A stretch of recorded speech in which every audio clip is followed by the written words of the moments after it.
네, 4월 26일 화요일 김용민 매니저와 함께하는 영민한 투자 시작해보겠습니다. 매니저님 안녕하세요. 네, 반갑습니다. 우리 시장 어제 하락을 딛고 오늘은 이제 다행히 반등이 나와주고 있는데요. 우리 매니저님께서 중국 봉쇄를 호재로 바라보시더라고요. 어떤 이야기인지 좀 구체적으로 알려주실까요? 사실 이제 표면적으로 보면 말이 안 되는 얘기죠. 중국이 이제 베이징까지 이제 경제 봉쇄를 한다라고 하면 네. 당연히 악재죠. 근데 이게 시장이 이제 반응하는 모습이 이제 조금 재밌어서 제가 그래요? 이제 그런 말씀을 좀 드려본 거고. 네. 실제로 어저께 장 후반에 우리 아시아 증시 완전 좀 북락하는 느낌이었잖아요. 네. 상해 증시가 막 5% 폭락하고 네, 깜짝 항생 지수도 놀랐어요. 4% 빠지고 그러면서 이제 우리 국내 증시까지도 영향을 좀 받았었는데 일단은 지난번 이제 상하이 셧다운 될 때 한번 또 겪어봤던 거라서 네. 충격이 이제 그리 강하진 않았던 것 같고 베이징까지 이제 셧다운이 된다라고 하면은 어떤 현상이 생기냐면 당장 어젯밤에 이제 중국 쪽에서 보조금 지급 얘기가 나왔어요. 결국은 중국발 경기 둔화 우려 때문에 사실 중국 공산당은 코로나19를 잡기 위해서 지금 베이징도 셧다운 한다라는 그런 방침을 지금 세우고 있는 상황인데 경제 성장률 사실 올해 이제 연간 기준으로 중국의 경제 성장률이 4%대로 추락할 수 있다. 이런 이제 경고 메시지들이 좀 나오고 있거든요. 실제로 상하이가 이제 셧다운되고 난 이후에 한 3주가 딱 지나고 나서 중국 공산당에서 특히 인민은행이 이제 지준율을 0.25%포인트 인하했죠. 지준율을 0.25%포인트 인하하면 시장에 한 120조 원 정도 돈을 푸는 효과가 생기는 거예요. 이번에 이제 베이징도 만약에 셧다운이 전면적으로 좀 된다면 지준율을 또다시 이제 인하할 가능성이 좀 높아요. 왜냐면 지금 위안화가 달러 대비해서 워낙 지금 약세기 때문에 지준율을 추가적으로 인하할 수 있는 여력이 충분하다. 그런 상황이기 때문에 아마도 중국 공산당은 그런 것까지 염두를 해두고 코로나19를 잡기 위해서 지금 셧다운에 나서고 있는 게 아닌가. 저는 그렇게 이제 추측을 하는 거고 지준율 인하하는 거는 통화정책이지만 재정정책을 통해서 직접적인 이제 보조금 지급하는 것까지 이제 검토를 하고 있다는 얘기가 나오고 있으니까 네. 오히려 주식시장은 이런 걸 좋아하잖아요. 실제로 경기 둔화가 될 수 있는 악재가 나왔음에도 불구하고 이걸 살리기 위해서 공격적인 이제 부양책이 나올 수 있다라는 거. 그 부분을 오히려 좀 긍정적으로 생각하는 것 같거든요. 오늘 다행히 이제 상해 증시가 기술적인 반등이 좀 나서고 있고 어저께 미국 증시가 또 극적으로 이제 반등을 했는데 그것도 어찌 보면은 베이징 셧다운 때문이에요. 베이징 셧다운 때문에 경제 둔화 우려가 생기니까 10년물 국채금리가 오히려 빠졌거든요. 그러면서 빅테크 기업들의 주가가 이제 반등이 좀 들어오면서 미국 증시가 이제 살아난 거기 때문에 사실 이제 표면적으로 봤을 때는 당연히 악재일 수밖에 없지만 오히려 시장은 그걸 이제 호재로 좀 읽고 있다라는 거. 제가 어제도 분명히 이 시간에 말씀드렸다시피 뭐 긴축과 관련된 악재가 나온 건 나온 거고 이미 가격 반영이 이제 되어 있는 상태이기 때문에 또 시장이 급락하는 거에 대한 이제 우려를 갖는 것보다는 종목들을 빨리빨리 또 매수할 종목들, 낙폭과대 종목이나 뭐 IT 소부장 종목들을 좀 선점하는 전략으로 대응하는 게 좋겠다라는 말씀을 좀 드렸었는데 다행히 오늘 뭐 코스닥 지수가 한 1.4% 정도 기술적인 반등이 좀 나서고 있기 때문에 코스피 같은 경우에는 어제도 하단을 2670 말씀드렸죠. 코스닥은 900포인트 정도. 요 라인이 이제 지지가 되면 긴축과 관련된 악재와 관련해서는 단기적인 가격 조정이 좀 마무리가 좀 되고 있다. 가장 결정적으로는 달러 인덱스가 조정이 좀 들어와야 돼요. 오늘도 미국 시장은 반등이 좀 들어왔지만 달러 인덱스는 지금 2년 만에 최고치를 또 경신을 했거든요. 달러 인덱스가 좀 떨어져야 이제 위험 자산에 대한 선호 심리가 또 살아난다라고 읽을 수 있고 그리고 원달러 환율이 떨어지는 효과가 좀 생기기 때문에 일단 달러 인덱스를 이번 주에는 조금 지켜보도록 하고요. 가장 중요한 건 이제 내일부터 빅테크 기업들 실적 발표가 이제 진행이 된다라고 말씀드렸었죠. 아마존이라든지 마이크로소프트, 그다음에 애플 뭐 이런 기업들이 줄줄이 이제 실적 발표를 할 거기 때문에 긴축과 관련된 이슈보다는 이제 실적에 조금 더 집중하는 그런 시장이 이제 펼쳐질 가능성이 높다라는 걸 염두를 좀 해두시고 시장 대응 전략을 세우시면 되겠습니다. 네, 악재도 이렇게 호재로 작용하는 이런 시장에서 우리 영미 매니저님 덕분에 좀 투자 인사이트를 얻는 것 같습니다. 오늘은 이제 빅테크 기업 실적 발표를 시작으로 시장 조정은 좀 잠시 이제 멈추지 않을까 하는 의견까지 들어봤습니다. 그럼 지금부터는 영민 매니저가 편입했던 종목들 리뷰 한번 들어보도록 하겠습니다. 먼저 어제 편입했던 STI부터 한번 살펴보겠습니다. 목표가 24,000원 제시해 주셨는데 앞으로 계속해서 홀딩하면 되겠죠? 뭐 오늘 그렇게 탄력적으로 움직이지는 않고 있어요. 오늘은 이제 전체적으로 시장의 이제 특징이 많이 빠졌던 제약바이오 종목들이 오늘 또 올라오잖아요. 느닷없이 지금 셀트리온이 장중에 한 7% 정도 급반등이 좀 들어오고 있는 상황이고, 게임주들 중에 이제 펄어비스 같은 종목, 오늘 아침에도 제가 이제 펄어비스 간단하게 좀 말씀드렸는데, 검은 사막 모바일이 이제 중국에서 공식적으로 이제 런칭을 했잖아요. 이런 기대감이 이제 반영이 좀 되면서 그간 워낙 좀 시장에서 조정을 좀 많이 받고 소외됐었던 종목들, 낙폭과대 종목들 쪽으로 이제 저점 매수가 조금 들어오는 그런 모습이기 때문에 오히려 이제 최근에 살아났던 IT 소부장 종목들은 시장 반등 강도 대비해서는 약간 좀 쉬어가는 흐름인데, 말 그대로 이제 쉬어가는 흐름이에요. 워낙 이제 이런 종목들이 최근에 이제 기세가 좋게 주가가 이제 반등이 조금 들어왔기 때문에 STI도 이제 어제 오늘 이틀 동안에 단기적으로는 5일선 이제 이격 조정이 조금 들어오는 그런 과정이라고 이제 생각하면 될 것 같고,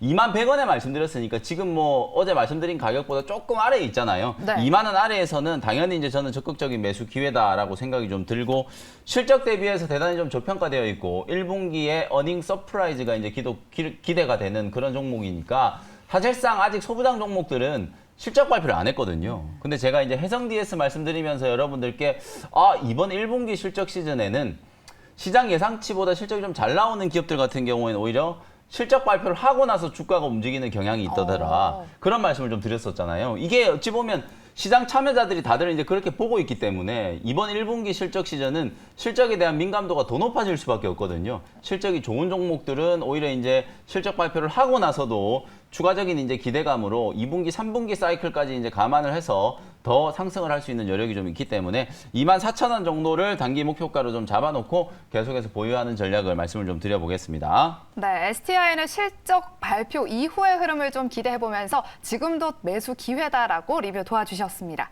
그 다음 종목은요, 바로 4월 19일에 편입했던 DNF입니다. 급등은 아니지만 계속해서 꾸준하게 우상향을 하고 있거든요. 아주 바닥권에서 완만하게 지금 상승을 하고 있는 모습이고, 제가 이제 2차 전지 양극재 전구체 만드는 E&D 말씀드렸고, 네. 반도체 쪽도 이제 전구체가 필요하다 그랬잖아요. 그러면서 이제 제가 DNF를 소개를 해드렸었는데, 지금 대략 한 매수가 대비해서 한 6% 정도 크게 많이 올라온 게 아니에요. 그러니까 가격적으로 부담이 없다는 얘기고, 지금 일봉 차트를 보시면 바닥에서 이제 겨우 조금 추세가 살아나고 있는 모습인데요. 이걸 주봉, 월봉으로 바꿔보면 조정을 상당히 오랜 기간 동안 받았잖아요. 보시는 것처럼 31,000원까지 이제 뚫고 올라갔던 종목이 최근에 2만 원 아래로까지 이제 조정을 좀 받았었기 때문에 단기 조정이 이제 마무리가 좀 되고 추세가 회복되고 있는 구간이다. 이렇게 이제 생각하시면 될 것 같고, 미세 패턴을 이제 구현하기 위해서 꼭 필요한 이제 K 전구체, 요걸 이제 국산화하는 데 성공한 기업이 이제 DNF라고 말씀드렸었죠. 반도체 소재 종목 중에 이제 대장주라고 할 수 있는 종목이 이제 원익 QNC 같은 이런 종목이 있고, 그 다음에 이제 포토레지스트 만드는 동진 세미캠, 뭐 시가총액을 기준으로 봤을 때는 그런 종목들이 이제 대장주라고 할 수 있는데, 중소형주들 중에서는 반도체 미세공정 투자와 관련된 이슈, 그리고 이제 국산화와 관련된 이슈 속에서 주목을 한번 받을 수 있는 그런 종목이 이제 DNF다라고 말씀드렸고요. 가격은 조금 올라왔지만 뭐 저는 지금도 신규 매수는 충분히 가능하다라고 보여지고요. 바닥권에서 조정을 워낙 오랜 기간 동안 받았기 때문에 이제 장기 파동을 보면 여기 22,000원 이 자리를 뚫어내면은 매물 저항이 별로 없는 자리거든요. 상당히 탄력적으로 좀 올라갈 수 있는 그런 자리이기 때문에 매물벽을 이제 뚫고 고점까지 이제 한번 상승을 한다라고 하면 25,000원 정도, 직전 고점 정도 라인까지는 충분히 가격 상승이 가능하겠다. 이렇게 짚어드리도록 하겠습니다. 네, DNF는 25,000원 선까지는 계속해서 보유해보시면 좋을 것 같습니다. 그럼 영미 매니저의 종목 리뷰는 여기까지 들어보도록 하겠고요. 우리 시청자분 문자 상담 도와드리도록 하겠습니다.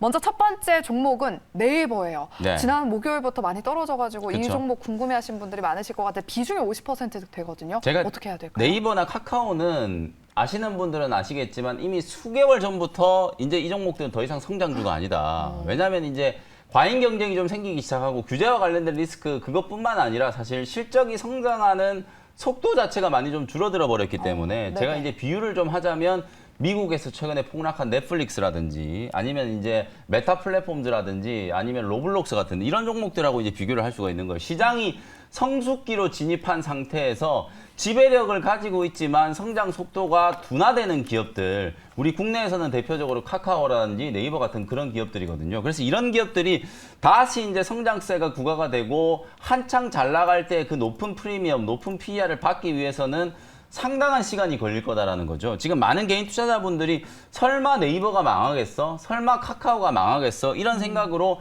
빠질 때마다 자꾸 매집을 하는데 그럴수록 더 무겁게 움직일 수밖에 없는 거거든요. 삼성전자가 지금 지난 1년 동안에 그렇게 움직이면서 지금 66,000원까지 떨어진 거잖아요. 맞아요. 네이버, 카카오도 저는 마찬가지라고 보여지기 때문에 혹시나 방송을 시청하고 계신 분들 이게 많이 빠져서 올라가겠지 생각할 수 있는 분들이 많이 계실 텐데 실제로 원래 주가라는 건 많이 빠지고 나면 기술적인 반등은 들어와요. 그럼에도 불구하고 반등 자체가 소위 말하는 단발성 이런 기술적인 반등에 그치는 경우들이 너무 많기 때문에 사실 이 종목은 개인 투자자분들이 대응하기가 정말 좀 저는 어렵다라고 보거든요. 그래서 네이버, 카카오 보유하고 계신 분들은 뭐 수익이든 손실이든 저는 비중 축소하거나 매도하는 게 맞다라고 보고 성장주는 말 그대로 성장을 하고 있는 기업이어야 되는 거거든요. 근데 네. 그 성장성이 떨어지기 시작하면 더 이상 그 종목은 성장주가 아니거든요. 그런 관점을 여러분들이 좀 이해를 해보시면 좋을 것 같고 네이버는 과감하게 좀 매도 의견 드리도록 하고 종목 교체 전략 말씀드리겠습니다. 네, 네이버는 이제 더 이상 성장주가 아니다. 종목을 교체하다. 매도해보자라고 의견 주셨습니다. 다음 종목은요. P&T 짧게 도와주실게요. 네. 2차 전지 대장주잖아요. 네, 이 종목도 뭐 장비 종목들 중에서는 지금 상당히 나름대로 이제 가격 관리가 잘 되고 있는 종목이에요. 고가권에서 큰 조정 없이 이렇게 이제 버티고 있다라는 거는 누군가가 이제 물량 관리를 좀 해주고 있다. 저는 그렇게 보여지고요. 48,000원 조정이 끝나면 전고점 뚫고 충분히 올라갈 수 있는 종목이고, 그리고 최근에 솔루스 첨단 소재라는 종목이 이제 동박 관련된 사업 쪽에서 이제 주목을 좀 많이 받고 있잖아요. P&T도 마찬가지거든요. 이 동박 관련된 이슈가 또 주목을 한번 받을 수 있기 때문에 역시 저는 이 종목도 실적 발표를 좀 하고 나면 오히려 고점을 한번 뚫을 수 있는 가능성이 있다라고 보여지니까요. 네. 보유 의견 제시해드리도록 하고 단기간점으로 한 57,000원 정도를 1차적인 목표가로 설정을 한번 해드려 보도록 하겠습니다. 네, P&T 보유하신 분들께서는 실적 발표 이후까지 조금 더 가져가 보시면 좋을 것 같습니다.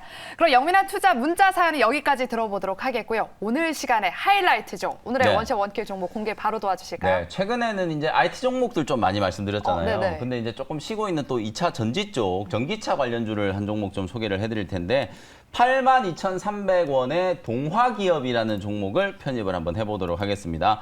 사실 이 종목 이제 워낙 유명한 종목이고 개인 투자자분들이 많이 알려져 있는 종목인데 영민한 투자 시간에서는 되게 오랜만에 제가 편입을 좀 하는 것 같은데요.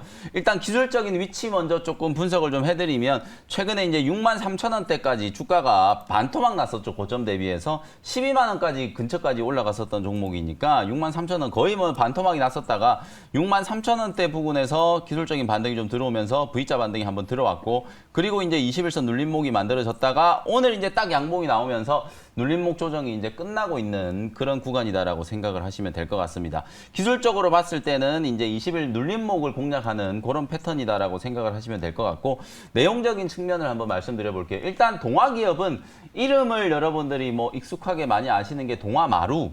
원래는 목재 사업을 하는 회사거든요. 네. 베트남에 이제 현지 공장을 가지고 있으면서 거기서 이제 목재를 들여와가지고 이제 건자재로 쓰이는 이제 목재들을 생산하는 그런 기업이었는데, 동화기업은 사실은 지금 이제 업황을 보면 해외 쪽과 내수 쪽이 분명히 조금 차별화가 돼요. 요즘에 오늘 뭐 팜스토리, 네. 샘표 이런 종목들이 전부 다 인플레이션 수혜주잖아요. 곡물 가격 막 급등하고 인도네시아에 팜유 이제 수출 안 한다고 하니까 덩달아서 막 주가가 올라가는 그런 종목들이잖아요. 마찬가지로 이제 목재도 어찌 보면 해외에서 이제 수입하는 게 이제 양이 이제 제한적이다 보니까 국내에서 이제 이 목재를 가공하는 기업들은 그걸 이제 판가에 전이를 시켜야 되는데, 사실 이 건자재 관련된 기업들이 정책적인 수혜를 입는다 얘기는 많이 나왔는데 주가가 잘 못 움직이는 이유가 이게 분양 가격이 올라가는 이슈하고 또 맞물려 있어요. 실제로 신규 주택에 이제 분양 가격이 올라가 버리면 지금 새 정부도 이제 부동산 가격을 잡는 게 어찌 보면 가장 중요한 정책적인 목표 중에 그쵸. 하나잖아요. 네. 그러다 보니까 이게 분양 가격이 올라갈 수 있는 이 건자재 가격의 인상 자체가 사실 쉽지 않아요.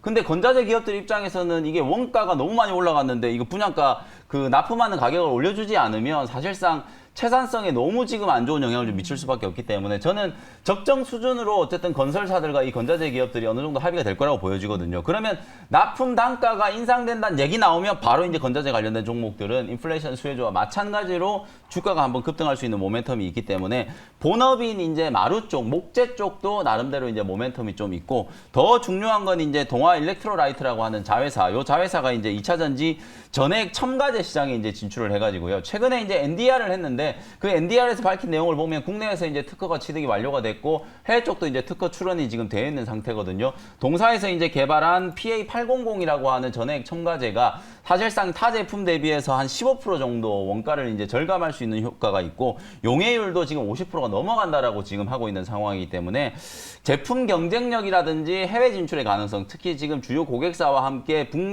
북미라고 하면 그냥 미국을 얘기하는 거예요. 네. 미국에 현지 공장 짓는 거를 지금 적극적으로 검토를 하고 있는 상태이기 때문에 상반기 안에 이제 현지 공장 설립에 대한 부분들이 딱 완료가 좀 되고 3분기부터 이제 본격적인 매출이 이제 인식이 되기 시작한다면 주가는 아마도 전고점 근처까지 충분히 탄력적으로 이제 올라갈 수 있는 그런 종목이라고 보여지거든요.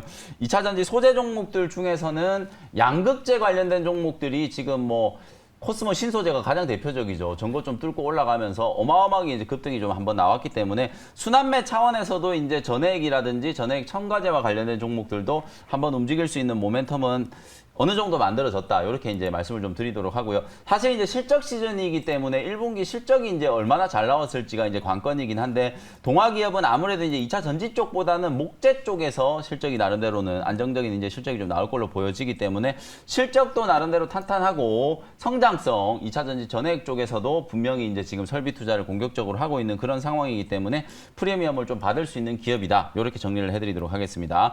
가격 전략 정리를 해보도록 할게요. 82,300원 현재가를 편입을 했고요. 목표가는 95,000원. 단기 트레이딩 관점으로 일단 95,000원 정도까지 목표가 설정을 해드리도록 하고요. 손절 가격은 7만 원 정도로 가격 전략을 잡아드려 보도록 하겠습니다. 네, 오늘의 원샷 원킬 종목은요. 바로 동화기업이었고요. 목표가 95,000원, 손절가 7만 원으로 대응해 보시기 바랍니다. 오늘도 무료 방송 준비되어 있으시죠? 네, 오늘은 오후 4시에 무료 공개 방송 진행해 드릴 텐데 어제는 제가 이제 전체적인 시장 전략 설명드렸고 오늘은 개별 종목 대응 전략을 말씀드릴 테니까요.